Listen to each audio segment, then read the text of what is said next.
What's up, everybody? Brian Molina, Young Muscle CEO. So check this out. Today we're gonna talk about arms, and because I get a lot of questions about arms all the time, and it's funny because people always ask me, Brian, how'd you get your arms so big? And arms are probably my weakest body part.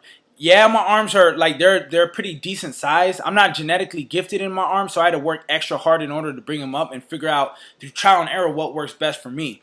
But another thing is that I'm 6'2", so my extremities are really long. I have a long ass wingspan, so I had to modify a lot of shit in order to get my arm training on point.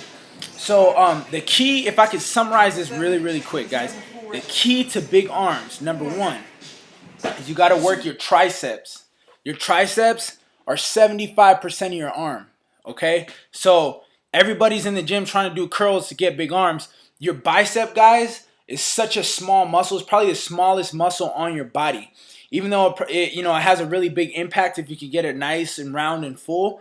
It's such a small component of your arm. So if you want thick, meaty arms, you got to work on your triceps a lot harder and a lot more than your biceps. So what I have figured to be true about arms is two things. The way I train my triceps is a lot different than how I train my biceps. And a lot of times, like I train my arms. My arms are my lagging body part, so I train them twice a week. Once a week, I train them with chest because chest is probably my strongest body part. I don't even have to touch my chest and it'll grow. If I fucking do bench press, my chest will grow. Like, I'm genetically gifted in my chest, so I don't have to work it as much. So I want my arms to catch up. But I still will touch my chest every now and again, just for strength reasons. So I'll pair up. I'll do 2 exercises for my biceps, 2 for my triceps. When I do my stronger body part, which is my chest, early in the week. And then the last day of the week, I do arms by themselves just to focus on my arms. But this is how I train my triceps, guys. I go really hard and really heavy on my triceps. I keep the rep range lower, probably 8 to 10, sometimes 12, and sometimes as low as 6. Because I like to do a lot of really heavy close grip bench press. I feel like that's the best overall mass builder, hands down, for your triceps. That's what adds the meat to your triceps, the meat to your arms. And then also too, because my arms are really long, I found for me what works best for me, if there's any guys with long arms out there, is to do the decline close grip bench press. That's what I do. I feel like the contraction, the range of motion, something about it, I just get a way bigger, more massive pump in my triceps when I do the decline. I also love dips. I incorporate dips in almost every single tricep routine that I do. I really like a lot of old school exercises. Like, you guys have seen me do the pullover presses before. That hits all 3 heads of your tricep, and it's a really heavy compound movement, actually, that I got from Rich Gaspari. I'm going to link my arm video right here so you guys can, I kind of go into more detail about it. And then skull crushers, guys, and freaking overhead extensions. I like those a lot. Probably the only time I isolate my triceps is doing like a rope push down or something like that in the beginning, just to get a little blood flow, or at the very end, just to like totally max out my arms. But that's it, guys. I don't really do a lot of detail work from my triceps because I feel like as a natural bodybuilder, your triceps aren't going to get to the size of freaking Raleigh Winkler or Jay Cutler.